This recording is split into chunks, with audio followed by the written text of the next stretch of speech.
Olá, eu sou Karina Rousseff, este é o canal Prosa e Vida e hoje temos um grande privilégio.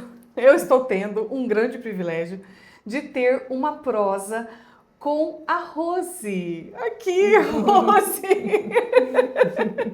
É a mesma Rose que está todas as manhãs, né, Rose? Todas as manhãs, já há um tempinho. Eu falo, né, bom dia para minha mãe, bom dia para a Rose. Esta é a Rose. Sou eu.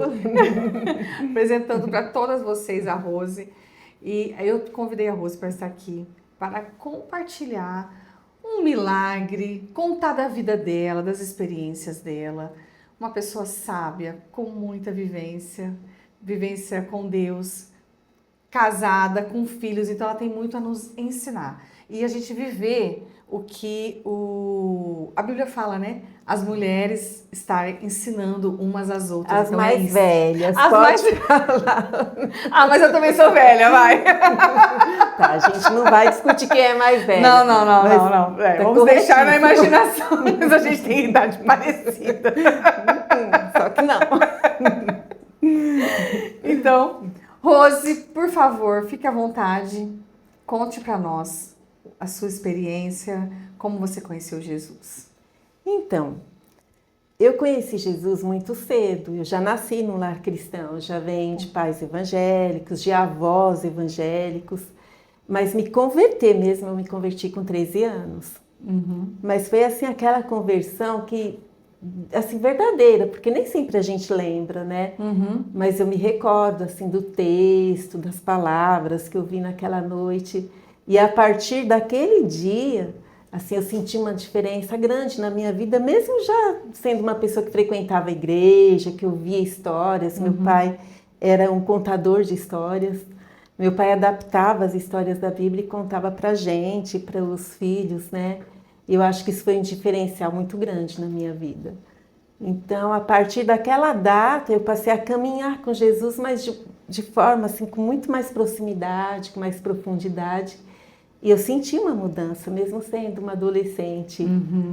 E aí o tempo foi passando, né? Eu fui ficando adolescente, fui crescendo, passei por alguns momentos de dúvida, quem não passou, né? Sim, faz parte. De questionamentos. Inclusive teve uma época que, apesar de serem outros tempos, eu cheguei a questionar um pouco o apóstolo Paulo, eu não aceitava algumas falas dele. Ele tem algumas coisas bem ignorantes. Assim, algumas questões que me trouxeram, assim, muitas dúvidas na época, mas hoje eu estou de bem com o apóstolo Paulo, eu acho que ele está certíssimo. Hoje eu entendo. Quando a gente entende o contexto que ele disse aquilo, aí faz sentido. Faz todo sentido. Mas quando pega um texto fora, né, do contexto, E aí realmente fica adolescente, parecendo né? muito... Quando a gente é adolescente, muito jovem, a gente é um pouco radical, né? E assim o tempo foi passando, né? Eu venho crescendo. A sabedoria, ainda estou em busca dela. Opa! Acho que a sabedoria até, assim, a consumação dos tempos, né? Até Jesus chamar ou voltar, a gente está em busca dela. Mas assim, eu vivi alguns momentos assim, muito especiais na minha vida. E um deles foi uma época, quando eu estava começando o ensino médio, quando eu tive a oportunidade de fazer parte de um grupo, interdenominacional. Tinha assim, alguns adolescentes, alguns jovens da Presbiteriana, da Assembleia, eu da Batista.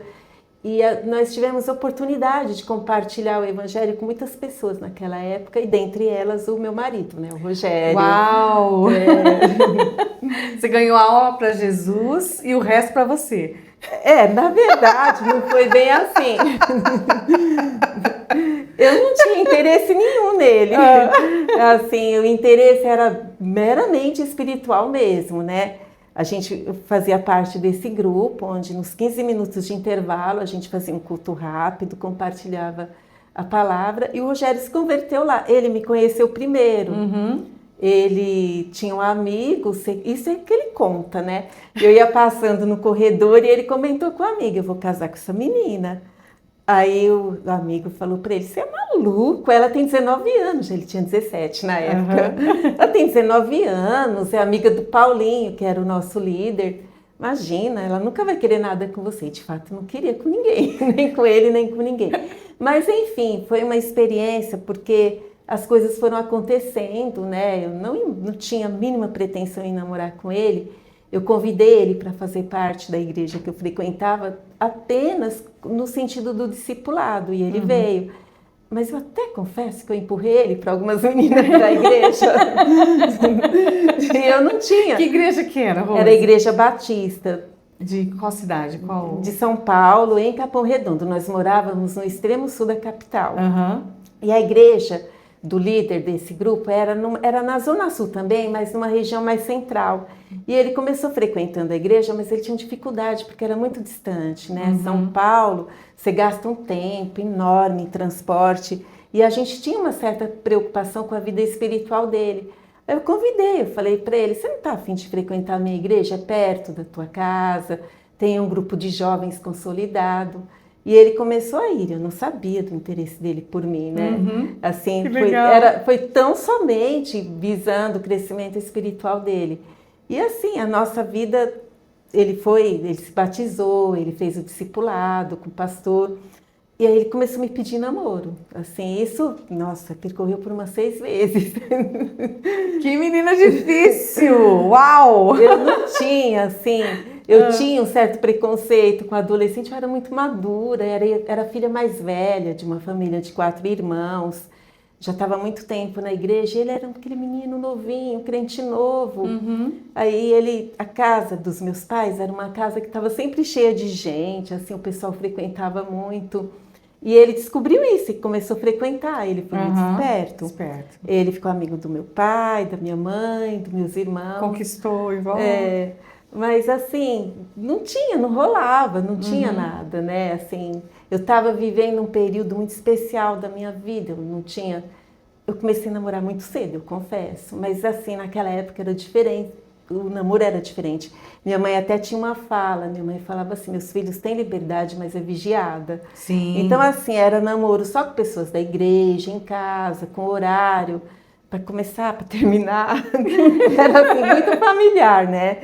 E ele conhecia esse contexto, ele tinha algumas dificuldades familiares, então acho que ele encontrou na minha família algo que talvez ele não tivesse. Uma família para se inspirar mesmo, mesmo, sim, para se inspirar, para frequentar, e ele foi bem esperto, ele ficou amigo de todos, mas eu não conseguia vê-lo como namorado, né? E o tempo foi passando, isso acho que uns 2, 3 anos. E ele persistia, ele vinha me pedir em namoro, eu não aceitava, ele namorava com outra menina, e passava um tempo, ele terminava, vinha, pedia de novo. E você, namorava outra pessoa? Não.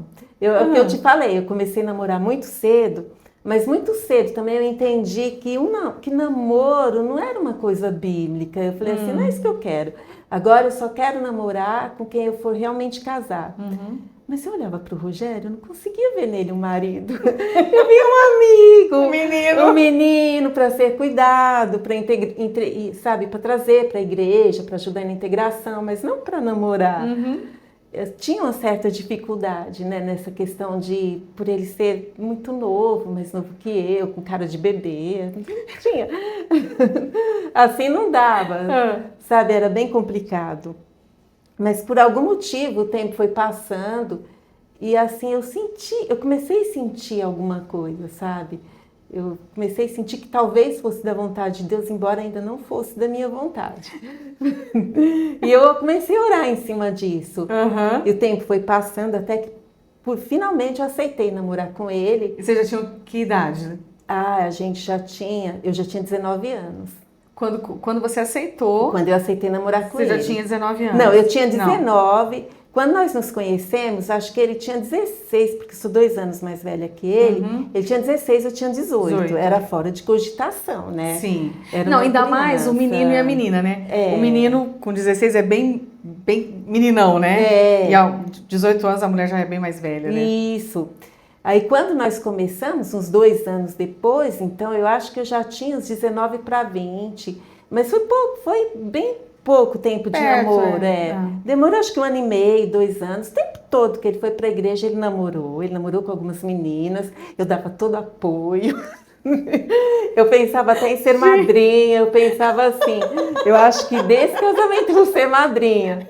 Mas aí ele ficava um tempo, terminava, aí começava a frequentar minha casa novamente. E meu pai gostava muito dele, meus irmãos, eles falavam, poxa, o Rogério é legal, tal, mas eu não conseguia. Consegui enxergar. Não conseguia enxergar. Aí o coração foi mudando. Foi mudando, foi mudando. Eu tinha, assim, desde muito novinha, eu tinha assim, alguns critérios. Eu só pedia para Deus duas coisas: um rapaz que amasse a Deus de verdade e que me amasse de verdade. Hoje eu me arrependo, eu acho que eu poderia ter pedido mais coisas. Eu acho que eu fui muito modesta. E o que não pediu veio de defeito, né? Então... Sim, o que eu não pedi eu não posso reclamar. Então vou ficar a dica para as meninas aí, façam uma lista maiorzinha, Sim. né? E dentro dessa coisa assim de amar a Deus e me amar, eu também pedia que fosse alguém que gostasse da minha família, né? E que a família dele gostasse de mim. E a mãe dele era muito exigente. Dentre as namoradas que ele teve, assim, uma era muito nova, outra era muito velha. E ele me levou para conhecer a mãe e eu estava um pouco apreensiva, né? Eu pensei, puxa, uma era muito nova, outra era muito velha. Que será de mim? Que será de mim, né? E ela gostou. Ai, que bom. Então, assim, aquela coisa foi forte para mim, sabe? Esse era um parâmetro para mim de que talvez Deus estivesse no negócio, né? E nós começamos, não demorou muito, porque meu pai, desde que eu era muito novinha, meu pai sempre falava que crente não deveria namorar muito. Eu acho que eu concordo com ele. Ele tinha, assim, e o Rogério era meio ansioso. Com 6 meses ele já queria Casar. noivar, já falava em casamento. É quando sabe, sabe, né? Não sei se ele sabia mesmo. Eu acho que eu sabia. E assim, né, e o tempo foi passando e nós casamos. 2 anos depois, finalmente nós casamos, enfrentamos muitas dificuldades. Apesar de ter sido criada no lar evangélico, eu tinha, assim, as minhas imaturidades, embora eu fosse mais madura do que ele espiritualmente, ele também tinha. Nós levamos a bagagem, né, familiar que cada um tinha e enfrentamos, assim, muitas dificuldades, mas o tempo foi passando, a gente foi se ajeitando. Tivemos uma briga muito interessante, assim, logo no início do casamento. Eu não lembro exatamente por que foi, mas eu resolvi me separar. Acho que tinha uns 2 meses de casada. Aí eu catei uma flauta, eu tocava flauta doce na orquestra da igreja. Peguei a flauta, a estante, coloquei numa mochila e voltei para casa. Só a flauta é estante. A flauta, a estante, acho que a Bíblia, e voltei para casa dos meus pais, né? Aí eu cheguei, minha mãe falou assim, tudo bem com você? Meu pai falou, tá tudo bem? Eu falei, mais ou menos, eu acho que eu me arrependi, eu acho que me precipitei para casar. Aí os meus pais sentaram e quem falava mais era minha mãe. Minha mãe falou assim, o que mais você tem para falar? Eu falei tudo que eu tinha para falar. Eles me colocaram dentro do carro, falou assim, então tá bom, vem aqui que a gente vai conversar, nós 4. Aí fomos eu, meu pai, minha mãe e fomos para casa. O Rogério estava desolado, sentado na sala. Imagina. Ela sentou, né, minha mãe, meu pai, com nós dois. E eu lembro mais assim da minha mãe. Meu pai falava pouco, meu pai era muito ponderado, muito calmo. Eu lembro que acho que meu pai falou assim, você lembra? Eu te falei que eu não aceitava devolução. Uma brincadeira que meu pai fez com ele, né? E a minha mãe rasgou o verbo. Minha mãe falou, vocês têm vergonha? Vocês sabem o que é casamento? Casamento é isso, não é brincadeira. Vocês se entendam, vocês procurem buscar a Deus. E falou assim um monte pra gente. Foi a única vez. A crise pior, eu acho que foi essa. E era bobeira, sabe? Era coisa assim mínima. E nós prosseguimos, né, com o casamento, nós casamos, nós não tínhamos casa, nós fomos morar numa casinha emprestada do meu sogro. Uma casinha ruim. Lembra, eu não tinha feito grandes pedidos, né? Não podia reclamar. Pois é. Mas nós progredimos. Em pouco tempo nós compramos um apartamentinho, a gente conseguiu arrumar o apartamento, ficou bem aconchegante, nós mudamos, até que, assim, uns 6 anos depois, uns 5 anos, nós começamos a pensar em ter filhos, né? A gente fica bastante tempo sem filhos. Nós ficamos um tempo bom sem filho. Deu para comprar apartamento, comprar carro. Ele já estava solidificado no emprego, Uhum. eu também, eu estava já com uma sala de aula, né, para aquele ano. Aí começou, veio 1 ano, 2, 3 e nada. E nada. Nada. Eu falei, não é possível, a gente deve ter algum problema. Uhum. Aí nós começamos a investigar. Em mim não foi encontrado nada. Ele tinha um probleminha, mas era um problema que atrapalhava um pouco, mas não dificultava, né? Os médicos não entendiam, nós éramos muito saudáveis, assim, jovens, não tinha muita explicação. E nós continuamos tentando. E aquele desejo foi aumentando, assim, aquele desejo de ser mãe foi crescendo dentro de mim. Não era exatamente falta de criança, porque eu era professora de educação infantil. Sim. Então eu convivia com criança, eu sempre gostei muito de criança, mas era um alívio quando eu chegava em casa que não tinha criança. Era assim, aquela coisa, assim, o desejo de ser mãe mesmo, né? E nada, assim, o tempo foi passando e os anos foram passando, até que eu cheguei, assim, eu já estava com mais de 30, uns 33, e nós resolvemos partir para a fertilização. E essa experiência foi assim, hilária. Nós fomos a um médico do Hospital São Paulo. O Hospital São Paulo é um hospital público, mas tem a parte particular. E esse médico era assim um dos pioneiros na reprodução humana. Acho que ele era libanês, aqueles libaneses que têm muitos filhos, né? Muito simpático ele. Ele olhou nossos exames, olhou para mim, olhou para o Rogério. Ele falou, olha, menina, mas nem Deus impede vocês de ter filho. Ai, mas na hora que ele falou isso me doeu na alma. Eu olhei para ele e eu falei assim, Dr. Jorge, o nome dele, um excelente médico, Dr. Jorge Haddad. Falei assim, o senhor me desculpa, com todo o respeito que eu tenho pelo senhor, pela ciência, pela medicina, eu só vou ter meu bebê se Deus quiser, porque só ele é dono da vida. Eu nem sabia assim direito. Sabe quando você fala, Sim, assim, motivada verdade, pelo Espírito Santo? Ele olhou para mim e pensou um pouco, ele falou assim, olha, sábias as suas palavras? E passou. Aí nós começamos o processo, a gente não tinha problema em compartilhar, a igreja estava orando, tinha acho que umas 3 igrejas que estavam orando por essa questão nossa, da fertilização, da infertilidade, né, nossa, do casal. E começou o processo de fertilização, ele foi explicando, o Rogério me acompanhou em todas as consultas, e quando chegou numa parte, isso para mim foi muito incrível. Ele tinha, quando chegou assim, porque quando chega no auge da ovulação, a gente tem que tomar uma injeção para dar uma turbinada no óvulo, para facilitar a gravidez, né? E ele me prescreveu tudo direitinho, mas na consulta ele percebeu que eu tinha ovulado e ele ficou muito chateado. Ele falou, olha, eu não sei o que aconteceu, nós perdemos o tratamento porque você ovulou. E nós ficamos muito tristes, sabe? Foi uma coisa assim, foi uma situação muito triste para a igreja, para nós. Ele falou, olha, era todo particular o tratamento, caro, muito caro na época ainda era. Isso foi em 2004. Ele falou, vocês podem descansar um pouco. E antes de começar o tratamento, a gente tinha um combinado, eu e o Rogério. Como você tem que se expor para uma quantidade muito grande de hormônios, eu tinha conversado com ele, eu falei, olha, se Deus quiser, nós vamos engravidar, mas vai ser uma tentativa só. Se não for, eu vou estudar, eu vou fazer pós-doutorado, mestrado. Se dedica a outra coisa, né? A gente vai seguir assim nosso rumo com outros, sabe, com outros planos. Nós não vamos, sabe, a gente vai esquecer essa coisa de fertilização. Aí não tinha dado certo, eu fiquei naquela dúvida, será que não era da vontade de Deus? Sabe, é muito difícil você partir para uma fertilização, quem conhece a Bíblia, porque até naquela época era algo meio novo, né? Hoje está mais entendível, comum, né? Mais entendido, mas era um tratamento novo, né? E eu fiquei naquela dúvida, fiquei muito triste, nós dois ficamos, o pessoal da igreja. Foi um luto, sabe, de um bebê que nem tinha... Que nem existiu, né? Nem existiu. Mas me veio um pensamento. Eu tinha combinado com ele que se tivesse feito o tratamento e não tivesse dado certo, é porque não era da vontade de Deus. Mas o tratamento foi interrompido no meio, não foi concluído. Então, e olha só o detalhe, lembra do que eu tinha falado para ele? O meu caso é assim muito raro. o ciclo da grande maioria das mulheres é de 26 a 28 dias. O meu era de 25.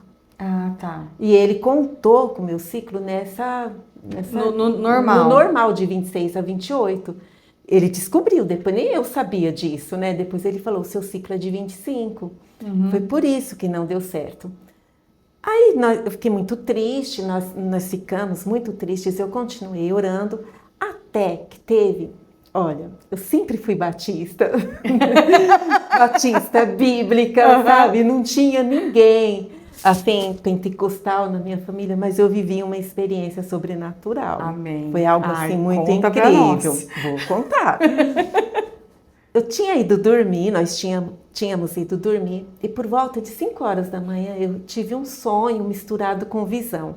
Apareceu uma pessoa no meu quarto, eu sabia que eu estava sonhando, mas eu estava vendo aquela pessoa. E era uma pessoa porque eu tinha muito respeito. Ela era esposa do pastor da minha primeira igreja.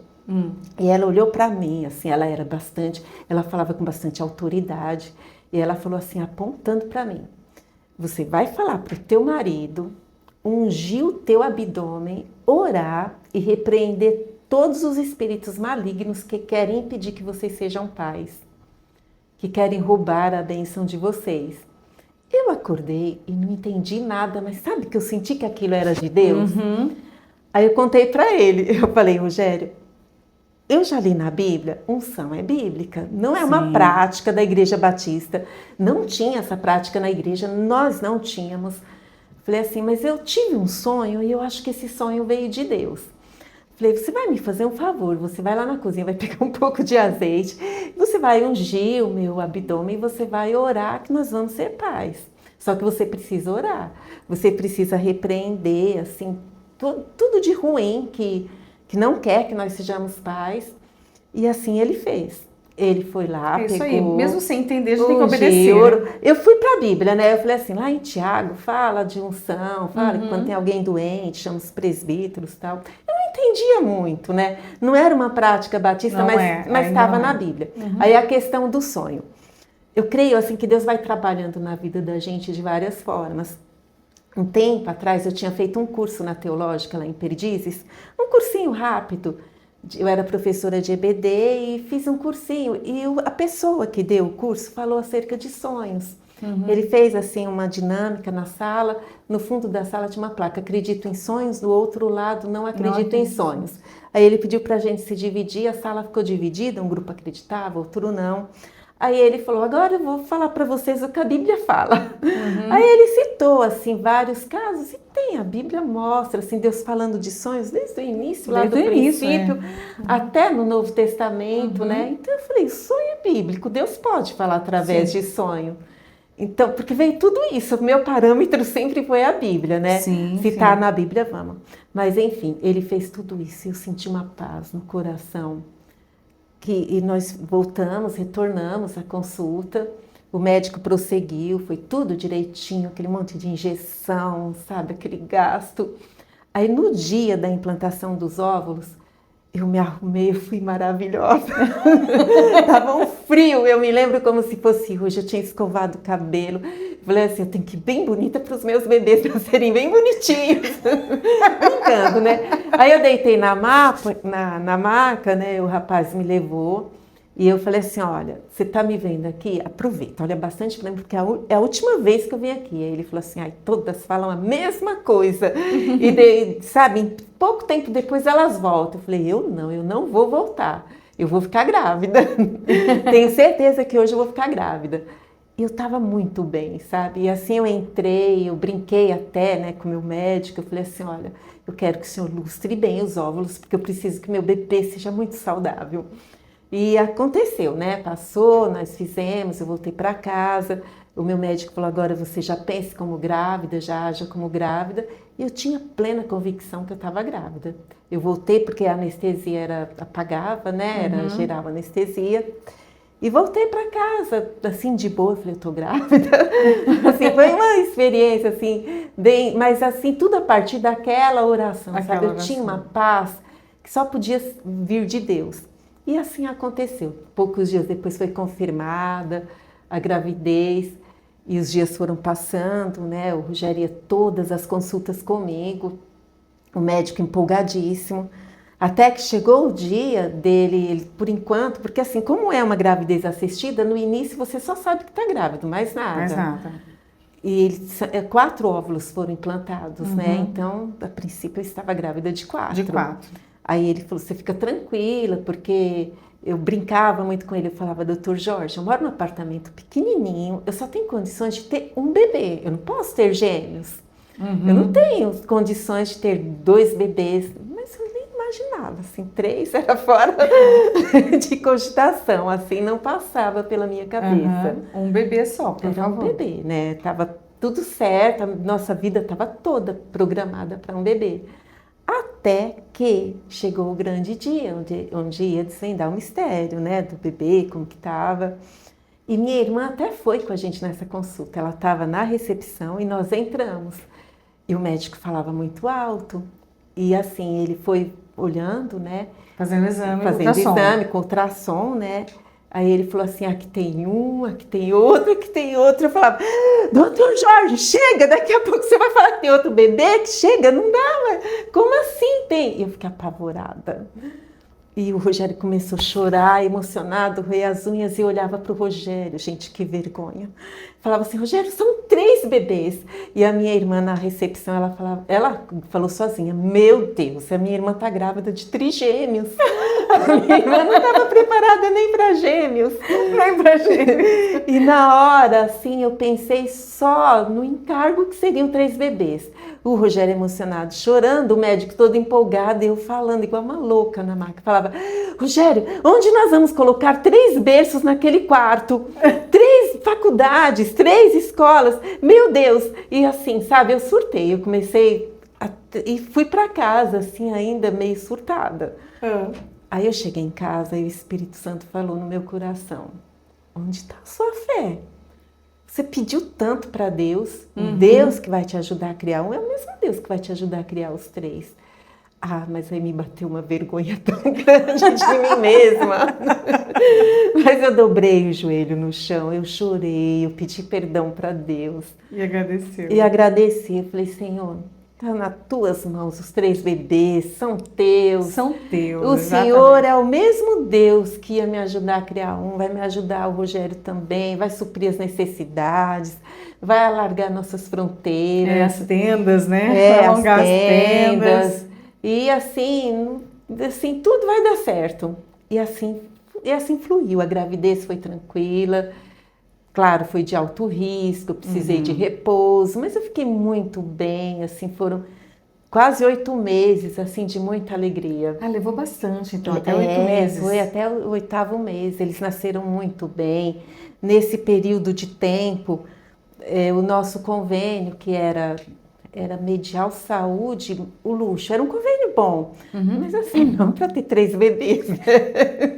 A minha médica quase teve um surto quando eu cheguei na sala e falei que estava grávida de trigêmeos. Ela falou, meu Deus, você vai precisar de 3 UTIs neonatal, você vai precisar disso, mas nada me assustava mais.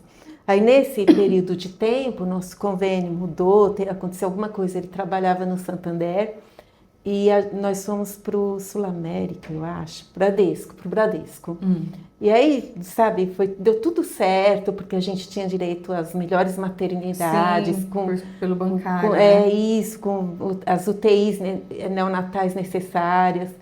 E assim, tudo deu muito certo. A gente teve algumas dificuldades no meio do caminho, mas eles nasceram muito bem, muito saudáveis. Peso assim, bom, é porque o 8º mês já estavam bem, né? Eu tinha muito, cada um tinha, olha, o mais gordinho tinha 1,590, a menos gordinha 1,490, e a que nasceu menor, nasceu com 1,125 kg e 42 centímetros cada um. Eu tinha, somando tudo, mais de 1,20 m de bebê na barriga, e eu fiquei magra, eu não conseguia comer, eu tinha, assim, algumas dificuldades. Assim, ninguém acreditava que aquele monte de bebê que eram meus, né? Entendi. E eles ficaram, assim, 1 mês só na UTI para ganhar peso, não tiveram nenhuma intercorrência, Deus esteve presente o tempo todo. Que milagre. E nesse, assim, logo depois que eles nasceram, nós compramos uma casa bem maior, uma casa térrea, onde eles cresceram, assim, muito bem, subindo em árvores, brincando, sabe? Brincando na areia. A gente conseguiu montar um mini playground em casa. Que legal. Então, assim, foi uma infância, assim, muito abençoada. E o teu trabalho? Você se dedicou a eles? Então, Continuou trabalhando? a minha Como foi essa casa, dinâmica? a minha casa virou de pernas para o ar. Uhum. Eu tinha 14 anos de prefeitura municipal como professora em São Paulo, né? Faltavam só 10 anos para me aposentar. Então eu não deixei. Eu passei em alguns concursos, eu recebi um convite para dirigir uma escola, na época eu tinha passado no concurso para diretora, eu não aceitei, eu permaneci em sala de aula e a minha casa teve uma época que tinham 2 pessoas trabalhando, mais a minha mãe, e eu trabalhava de dia e de noite. Eu falo assim, a minha casa tinha um grupo, tinha um batalhão. Era muita mamadeira, era muita coisa, assim, para ir ao médico, para ir ao pediatra. Tinha que ir, gente, umas 2 pessoas ajudando no início, depois o carro tinha que comportar 3 cadeirões, a gente tinha um carro de 5 lugares só na época.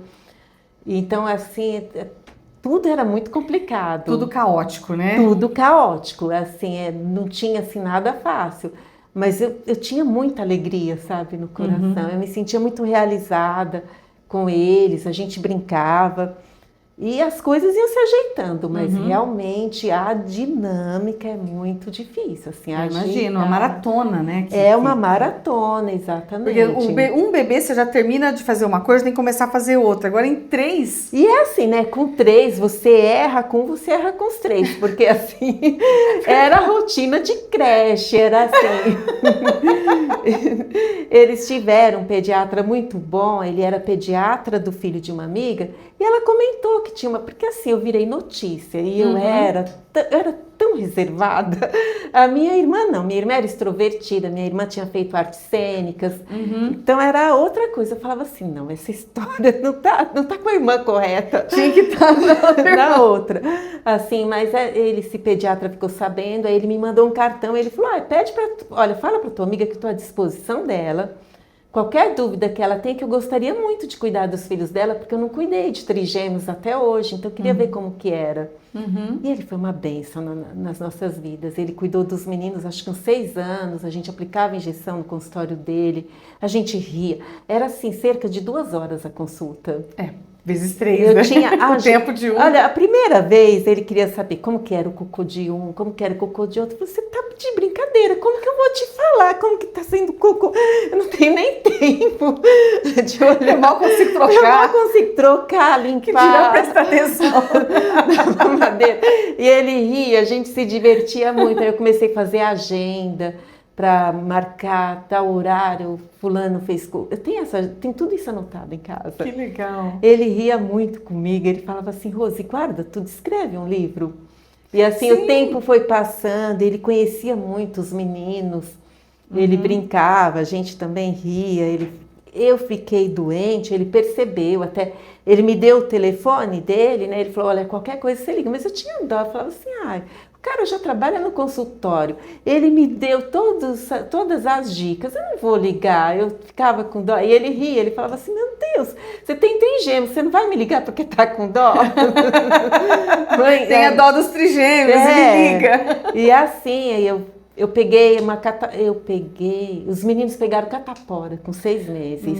6 meses? Eu voltei a trabalhar, eu chegava em casa, eu usava jaleco para trabalhar, eu tirava, assim, sabe, da varanda já o jaleco e colocava, trocava para poder ficar com eles. Mas assim, eram muito novinhos, né? Aí os 3 pegaram catapora 1 mês antes de tomar vacina.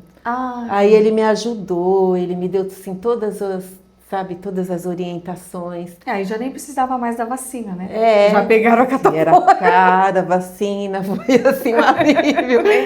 Só que aí... Eu era muito certinha antes deles nascerem com a alimentação. A minha alimentação era muito saudável, eu dei uma relaxada. E eu peguei uma hepatite A. Isso, eles não tinham tomado ainda também a vacina, eles tinham tomado uma dose, outra não. E a hepatite A já era mais sério, né? E eu fiquei afastada deles, eu fiquei confinada no quarto uns dias. Assim, eu vivi algumas dificuldades assim nesse sentido, né? mas eles muito saudáveis, eles assim brincaram muito, eles tiveram uma infância muito boa.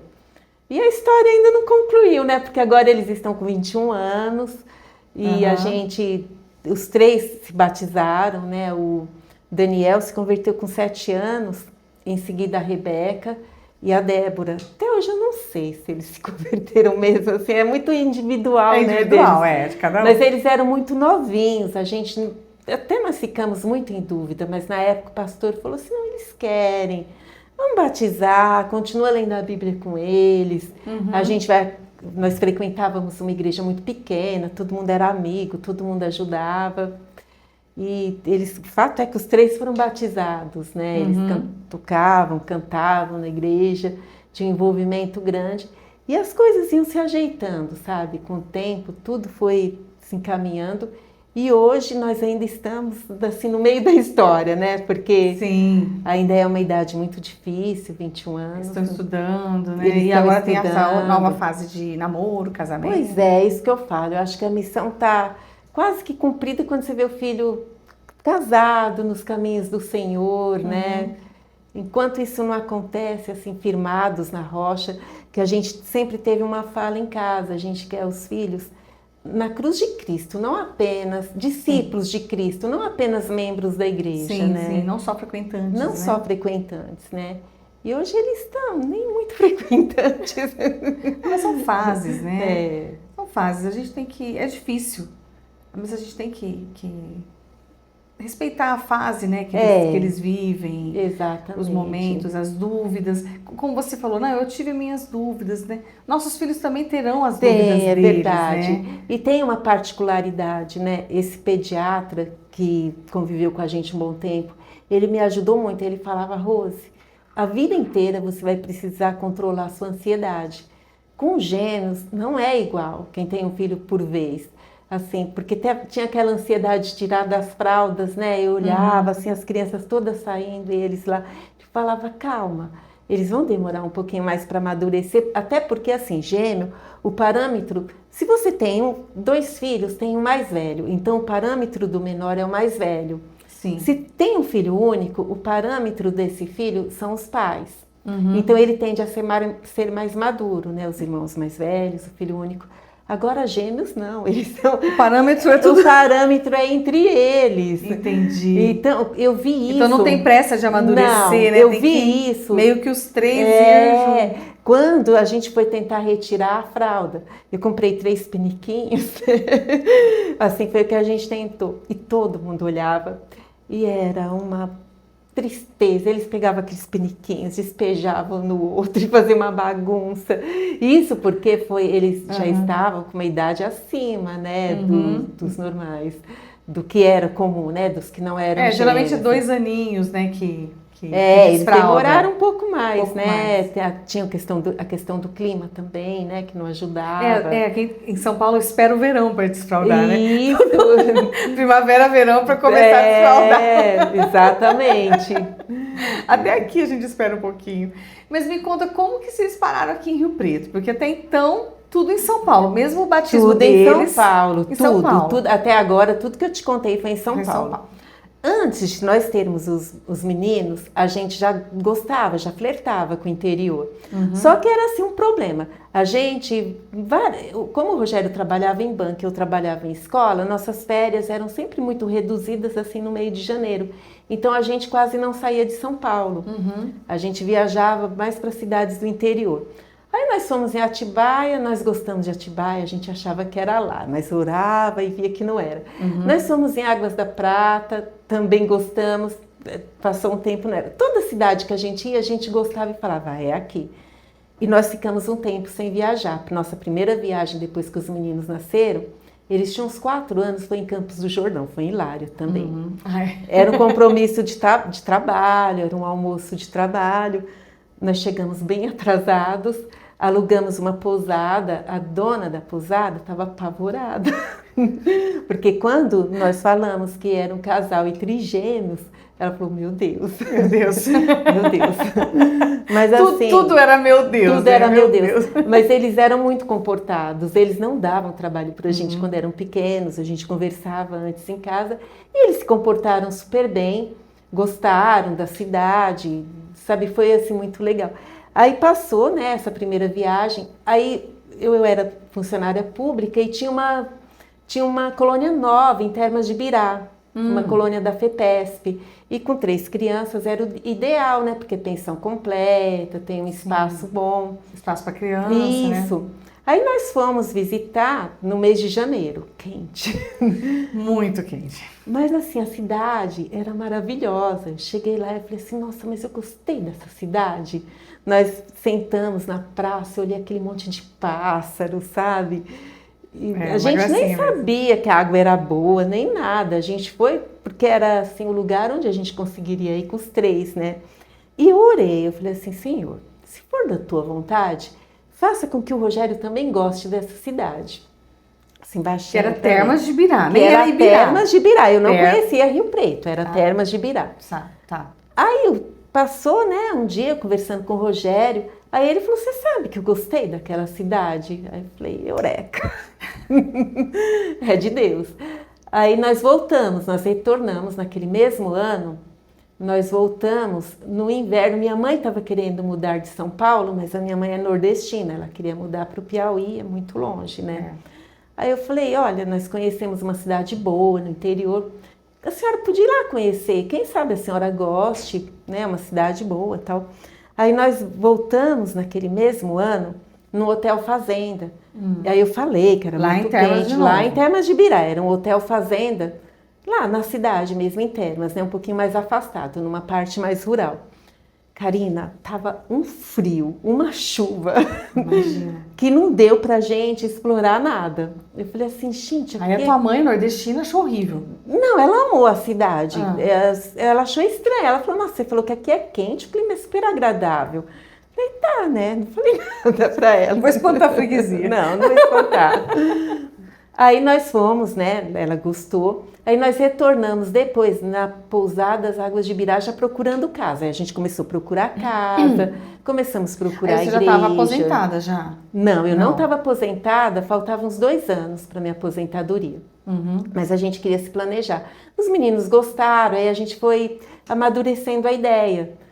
E nós voltamos e quando nós nos hospedamos na pousada, aí o dono da pousada falou de uma casa que estava lá para vender, nós gostamos, nós compramos e mudamos. Minha mãe foi na nossa frente, ficou na casa, depois comprou a casa dela e nós mudamos e começamos, e ficamos, acho que 1 ano nós ficamos lá, nós começamos a frequentar a igreja de Ibirá. Mas era assim, era um PGzão, era uma igreja que se reunia numa academia de ginástica, na beira da piscina. Então, assim, era mais gente madura, quase não tinha criança, não tinha adolescente, mas os meninos gostaram. Só que nós ficamos preocupados. Aí a gente descobriu a PIB em Rio Preto. Aí nós começamos a vir na PIB. A gente ficou um tempinho lá e começamos a frequentar a PIB. A gente ia de Termas de Ibirá até a PIB, na sexta-feira para o Anse, e íamos nos domingos também no culto. Aí eu falei assim, não dá. É muito longe. Não dá, é muito longe. Os Parece meninos, que não, mas é longe. É longe. Para frequentar, né, congregar numa igreja e morar lá. E os meninos estudavam na cidade de Urupês. Falei, não dá, a gente veio pro interior para ficar rodando igual São Paulo, né? Para ficar pegando rodovia, para ficar atrás das carretas, não dá, né? Aí nós resolvemos mudar para Rio Preto. E assim nós chegamos aqui. Que legal. E já estão há quantos anos aqui? Nós já estamos há 8 anos. 8 anos? 8 anos. Hoje a gente ama Rio Preto, né? Eu sou suspeita. A gente ama, não tá nem aí com calor, sabe? Já acostumamos com calorão e assim, a gente não consegue se imaginar hoje em outra cidade. Em outra cidade, embora eu seja apaixonada também por Termas de Ibirá.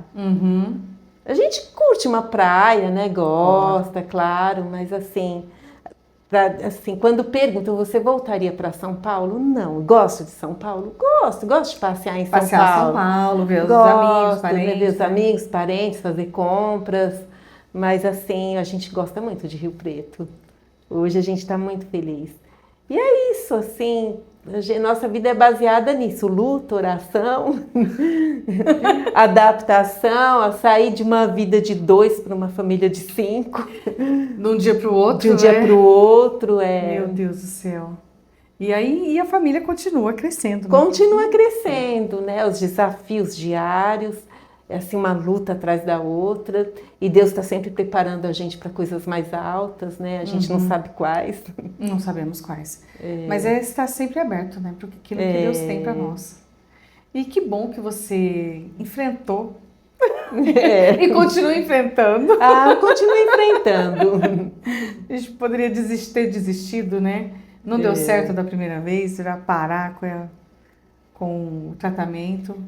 Mas é importante, né? A medicina está aí. Sim. E a gente tem que usar.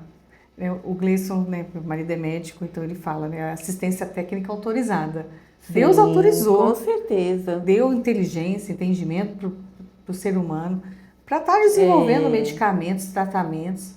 Eu acho que a gente tem que fazer tudo que está aí, sim. Claro, é verdade. Tem, assim, um tabu, né?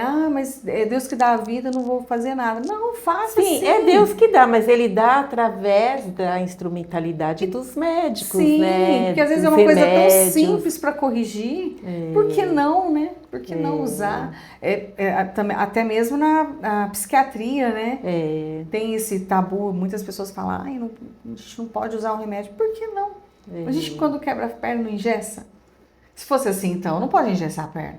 Exatamente. Quebrou a perna e fica com a perna torta. Não, a gente usa tudo. E que bom que você usou. Eu recomendo muito a fertilização, a inseminação. Eu acho que a gente tem que mesmo confiar em Deus e ir atrás do que Deus deixou para nós, né? Sim. Graças a Deus que hoje a gente tem os recursos da medicina, da ciência, né? Eu creio nisso também. Rose, obrigada! Vocês puderam conhecer um pouquinho da Rose, que eu fico ali agradecendo a Rose todo dia. Eu que agradeço, amo as lives, acho muito bom a gente estar compartilhando a palavra. Compartilhando a palavra, é o melhor livro do mundo. Melhor livro. Não tem como não falar. E se você está chegando no canal através, né, da história da Rose, fica meu convite de segunda a sexta, 7h30 da manhã, exceto sábado, domingo, feriado. E umas falhadas que eu dou de vez em quando. Mas nós estamos lendo a Bíblia toda. Agora, no momento que eu estou gravando, já estamos no livro de Salmos, que é a metade. Maravilhoso. Metade da Bíblia. Já passou 2 anos e meio, então eu acredito que mais uns 2 anos e meio a gente consiga ler a Bíblia toda. Então fica o meu convite, o que já foi lido já está organizado na playlist do canal e o que está sendo lido vai lendo ao vivo, aos poucos. E o meu objetivo é que as pessoas conheçam a Bíblia, a Palavra de Deus. Esse que é o melhor livro do mundo, é um livro que arrebatou nosso coração, né, Rose? Verdade. O livro que arrebatou o nosso coração é um livro que a gente quer compartilhar e principalmente conhecer o próprio Deus. Que é maravilhoso. Maravilhoso. Muito obrigada, linda. Muito obrigada pela companhia, por ficar aqui até agora. E um super beijo. Em breve, mais prosas e mais lives e estudos, enfim, tudo que tiver de oportunidade, nós vamos estar trazendo para o canal. Beijo, tchau, tchau.